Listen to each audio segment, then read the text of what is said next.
प्यारे बच्चों, good morning to all of you. आज हम लोग बात करेंगे transcription in eukaryotic cell. In eukaryotic cell there are 3 different types of DNA dependent RNA polymerase that catalyse the transcription process. लेकिन previous lecture video में देखा आपने, केवल प्रोकैरियोटिक सेल में केवल एक ही DNA dependent RNA polymerase enzyme है जो ट्रांसक्रिप्शन में भाग लेता है। बट यहाँ पे 3 types of DNA dependent RNA polymerase enzyme है। ये अलग अलग जरा देखते हैं। तो RNA polymerase first, RNA polymerase first, it can catalyse the transcription of RNA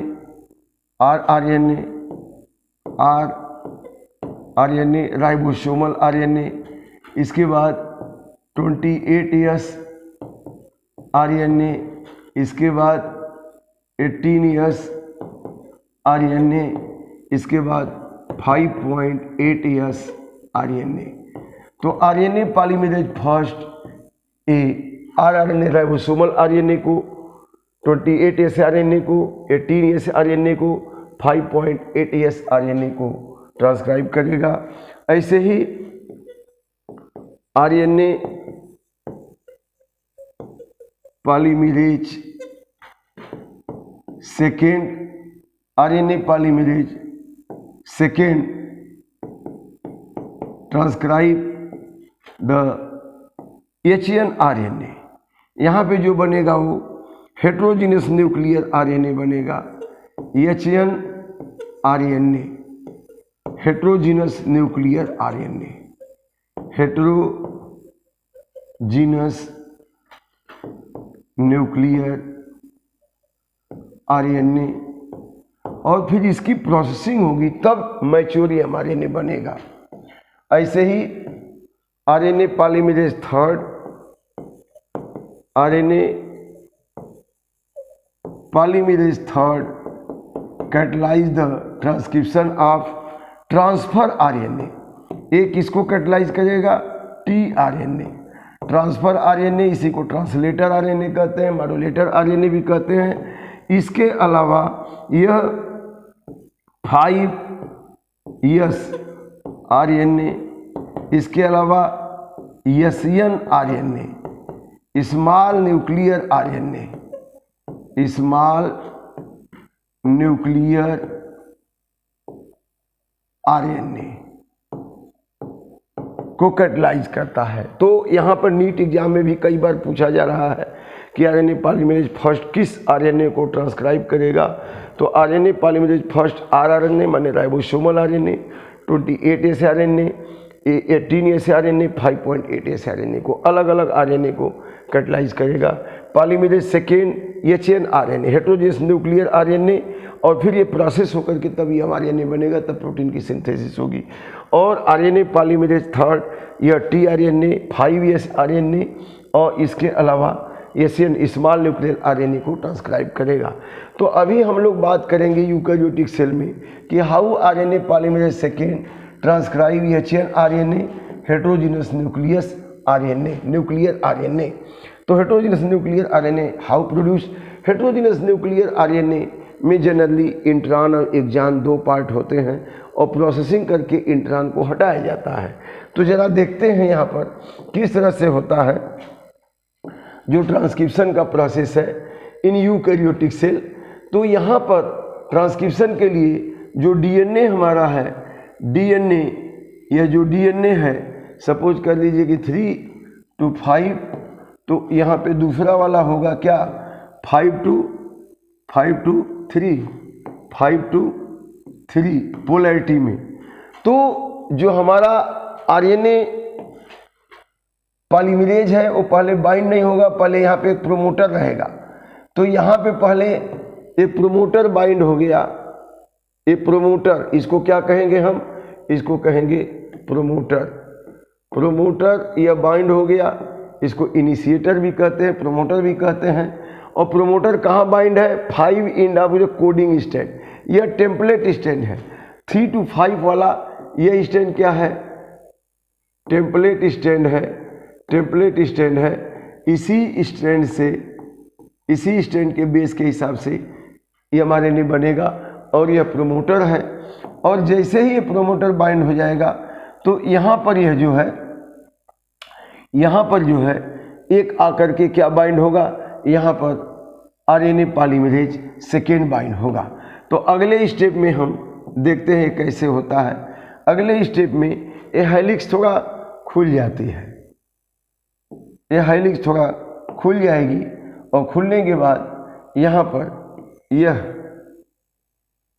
ये 3 एंड है इसका, ये 3 एंड और ये 5 एंड और यहाँ पे इसका 5 एंड और ये 3 एंड।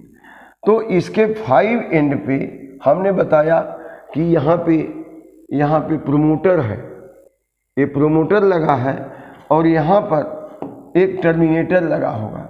यहाँ पे क्या लगा होगा, इसी कोडिंग स्टैंड के 3 एंड पे, इसको हम कोडिंग स्टैंड कहते हैं। नीचे वाले को क्या कहते हैं, इसको हम कोडिंग स्टैंड कहते हैं, इसको कोडिंग स्टैंड कहेंगे। इसी के हिसाब से, इसके हिसाब से इस टेम्पलेट से बनेगा, लेकिन केवल टी और यू का फर्क होगा। कोडिंग स्टैंड जैसा ही हमारे ने रहेगा। और यहाँ पे इसको कहते हैं हम टर्मिनेटर। यहाँ पे ये 5 end of the coding stand पे क्या लगा है, प्रोमोटर, और 3 end of the coding stand पे क्या लगा है, टर्मिनेटर लगा है। अब यहाँ पर आरएनए पॉलीमरेज सेकेंड, ये क्या लग जाएगा, RNA polymerase second, RNA polymerase A second, क्योंकि हम एचएन आरएनए बनाने जा रहे हैं।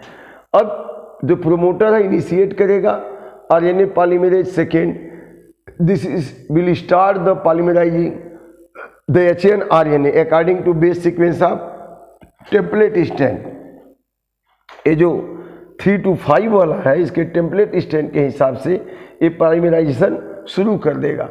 तो धीरे धीरे हम देखेंगे कि ये कहाँ तक चला आएगा। अगले स्टेप में हम देखते हैं कि यह जो है, यह आ गया, यह 3 और यह 5, और दूसरा वाला कोडिंग स्टैंड इनका है, यह 5 और यह 3, यह 5 और यह क्या है, ये 3 है। 3 पोलैरिटी है इसकी। और यहाँ पर तो आप देख सकते हैं कि ये प्रोमोटर है, इनिशिएट कर दिया, और यह जो है आरएनए पॉलीमरेज यहाँ पर अब इसको ले जा रहा है। यहाँ पे चेन बन रही है किसकी, एम आरएनए माने एचएन आरएनए की चेन यहाँ बन रही है, और बन करके यहाँ जो है यह जो इनका ये आरएनए पॉलीमरेज सेकेंड है, इसको बना के ले जा रहा है। यहाँ पे कौन सा एंड होगा, यहाँ पे 5 एंड होगा, लेकिन बीच बीच में यहाँ कई चीज़ें हैं। यह जो है इसमें आप देख सकते हैं कि इसमें बीच में इंट्रॉन होगा और एक्सॉन होगा। अब यहाँ तक आरएनए पॉलीमरेज सेकेंड यहाँ आ गया। अब अगले स्टेप में हम देखते हैं कि किस तरह से ये जो है और इलांगेशन होता है, क्योंकि यहाँ पे आरएनए पॉलीमरेज सेकेंड न्यूक्लियोटाइड को अरेंज करेगा, और यह जो है डीऑक्सीराइबोन्यूक्लियो होंगे, क्योंकि यहाँ पे तो आरएनए बन रहा है, राइबोन्यूक्लियोसाइड ट्राइफॉस्फेट अरेंज होते जाएंगे और 2-2 फास्फेट निकलेगा, फास्फोडाइस्टर बांड से बचते जाएंगे और ये आगे बढ़ते जाएगा। अगले स्टेप में हम जरा देखते हैं कि ये किस तरह से ये पहुंच जाते हैं नेक्स्ट। यहाँ 3 to 5 और यहाँ पर 5 to 3, और मैंने बताया था आप लोगों को कि यहाँ पे 3 to 5 यहाँ पे प्रोमोटर था। ये प्रोमोटर अब बनते बनते पूरी चेन यहाँ बन चुकी है। यह आप देख सकते हैं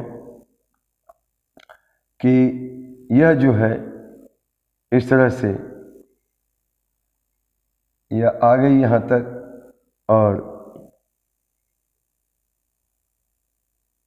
यहाँ आ गया है कौन, ए आरएनए पॉलीमरेज सेकेंड, और यहीं पे टर्मिनेटर भी है, क्या है 3 पे इनके टर्मिनेटर भी है कोडिंग के, और यहाँ पर यह 5 एंड हो गया 5 एंड।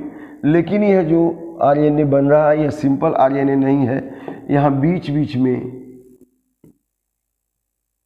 इंट्रॉन,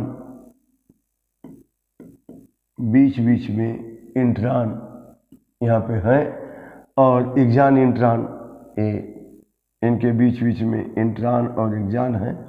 अब यहाँ पे जो टर्मिनेटर है, टर्मिनेटर रिलीज कर देगा, क्या कर देगा, टर्मिनेटर अब यह रिलीज कर देगा, क्योंकि कोडिंग स्ट्रैंड के 3 पे है और यहाँ पे प्रोमोटर आरएनए पॉलीमरेज यहाँ आ गया। तो जब आरएनए पॉलीमरेज यहाँ आ गया, यह आरएनए पॉलीमरेज सेकेंड कहाँ आ गया, यह टर्मिनेटर के पास आ गया। तो यह जो है अब एचएन आरएनए यहाँ से रिलीज हो जाएगा। अब इससे एचएन आरएनए क्या होगा, रिलीज हो गया, तो डीएनए अलग हो जाएगा और एचएन आरएनए अलग हो जाएगा। यह तो हो गया आपका डीएनए 3 to 5 एंड, और यह हो गया उसका कोडिंग स्ट्रैंड 5 to 3 इन, और आपका यह एचएन आरएनए अब यहाँ पे रिलीज हो चुका है। यह एचएन आरएनए यहाँ पे रिलीज हो चुका है। अब इस एचएन आरएनए में यह 5 एंड है,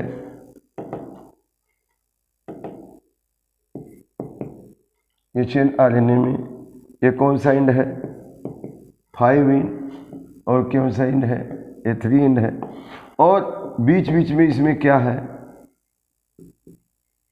यहाँ पे इंट्रॉन, यह इंट्रॉन है, यह भी इंट्रॉन है, और ये क्या है, एक्जान है, एक्जान, यहाँ भी एक्जान, यहाँ भी एक्जान।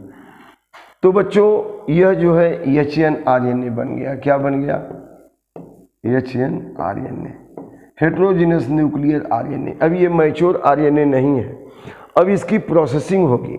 प्रोसेसिंग में ये इंट्रॉन निकाल दिया जाएगा, क्योंकि इंट्रॉन आर अनट्रांसलेशनल यूनिट, इनका ट्रांसलेशन नहीं होगा, इससे प्रोटीन नहीं बनेगी। तो प्रॉब्लम क्या होगी, यहाँ तक तो प्रोटीन बनेगी, यहाँ नहीं बनेगी, फिर यहाँ बनेगी, यहाँ बनेगी, यहाँ नहीं बनेगी। इसका मतलब जो प्रोटीन बनेगी स्प्लिट प्रोटीन हो जाएगी, बीच बीच में टूट जाएगी। इसलिए जो डीएनए होता है यूकैरियोटिक सेल का, वो जो स्प्लिट अगर एचएन आरएनए बना तो उसमें एक्जान इंट्रॉन है। एक्जान जो है ऐसे यूनिट हैं जो ट्रांसलेशन करेंगे, जो प्रोटीन बनवाएंगे, इंट्रॉन प्रोटीन नहीं बनवाएगा। तो यहाँ तक बना, यहाँ नहीं बना, फिर नहीं बना, तो इस तरह से एक कई खंड में प्रोटीन हो जाएगी। इसलिए इनका प्रोसेसिंग होना जरूरी है। तो अब प्रोसेसिंग कैसे होगी देखते हैं। Processing of HN RNA, processing of HN RNA, heterogeneous nuclear RNA का HN RNA, processing of HN RNA, इनकी प्रोसेसिंग कैसे होगी। इनकी प्रोसेसिंग के लिए 3 स्टेप्स यहाँ पे हैं। पहला स्टेप है स्प्लाइसिंग, इसके बाद है capping, and third one stage है टेलिंग। तो कैपिंग में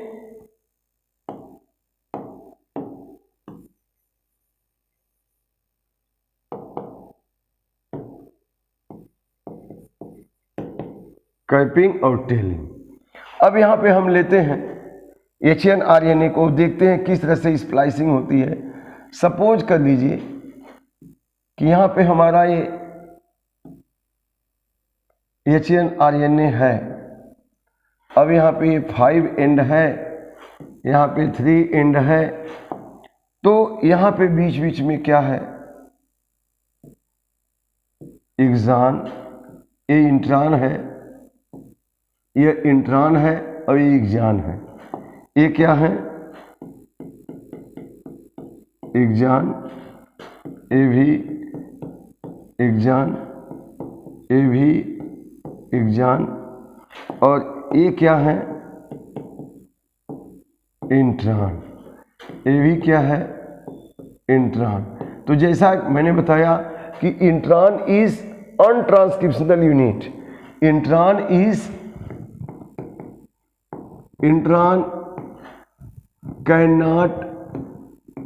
cannot translated,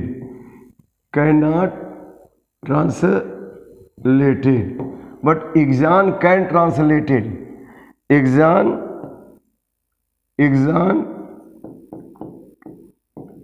कैन ट्रांसलेटेड।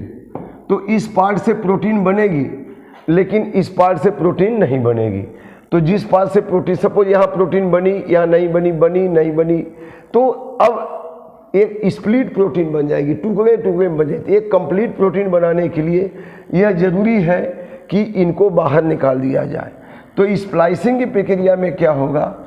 यहाँ पे एक एंजाइम होगा, इसका नाम है स्प्लाइसोम।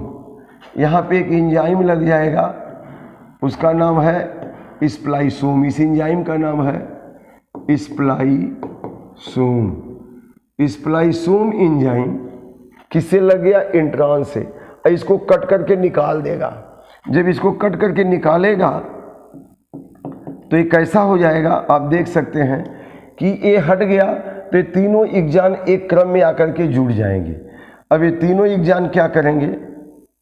यहाँ पे ये तीनों एक्सान एक क्रम में आकर के F5 to 3, ये तीनों एक्सान एक क्रम में जुड़ गए, और यह जो है इंट्रान यहाँ से क्या हो गया? ये इंट्रान यहाँ से क्या हो गया? यह बाहर निकल गया। किसने बाहर निकाल दिया इसको? वहीं स्प्लाइसोम एंजाइम ने। Spliceosome enzyme bind with the intron and cut it and remove out the intron separated out. यहाँ पे क्या हो गया? Intron removed out, from HNRNA, HNRNA। इस प्रोसेस को क्या कहेंगे? इसी प्रोसेस को हम क्या कहते हैं? स्प्लाइसिंग कहते हैं। इस प्रोसेस को हम क्या कहेंगे? Splicing. This is called as splicing. अब स्प्लाइसिंग तो हो गई, माने splicing is the process in which from HNRNA the untranslated region like intron are removed out। the intron are untranslated region, जो प्रोटीन नहीं बना सकते उसको हटा दिया गया। नहीं तो ए रहते तो प्रोटीन यहाँ बनती, यहाँ नहीं बनती, यहाँ बनती, यहाँ नहीं बनती, यहाँ बनती, तो स्प्लिट प्रोटीन हो जाती। और जैसे ही इंट्रान हट गया तो सभी एक्सान जो ट्रांसलेशनल यूनिट है, जो प्रोटीन बनाते हैं, वो एक साथ उसी आर्डर में अरेंज हो गए। अब यहाँ पे होगा कैपिंग। कैपिंग में क्या होगा? यहाँ 5 एंड पर मिथाइल गुआनोसिन ट्राइफॉस्फेट आके लग जाएगा। मिथाइल गुआनोसिन 5 एंड पे क्या लग जाएगा? ये 5 एंड पर यहाँ लग जाएगा मिथाइल गुआनोसिन ट्राइफॉस्फेट। यहाँ लग जाएगा मिथाइल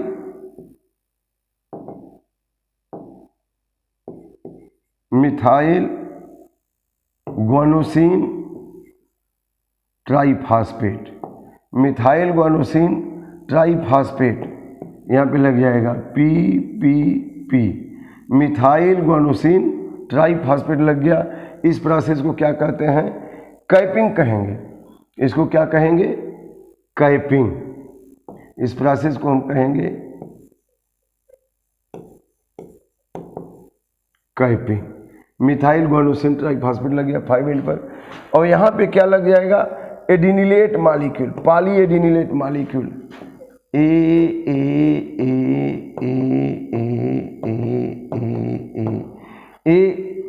पॉली एडिनिलेट मॉलिक्यूल लग जाएंगे।